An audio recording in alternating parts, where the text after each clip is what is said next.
What's up everyone, welcome to this video. In this video I will show you how to fix the keyboard disappeared issue on your Xiaomi phone. So first of all, open settings. Now in settings, scroll down and here tap on additional settings.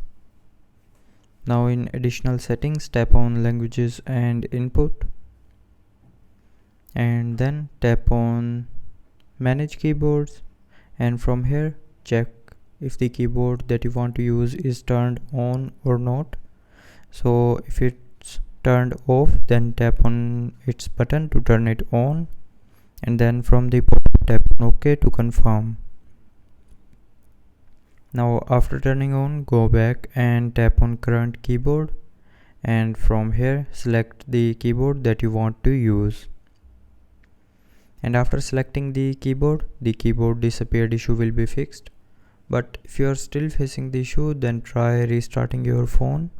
So to restart, press and hold on this power button.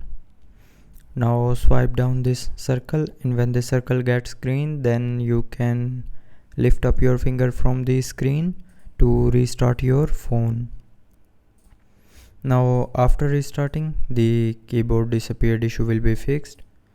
So I hope you liked the video. Thanks for watching.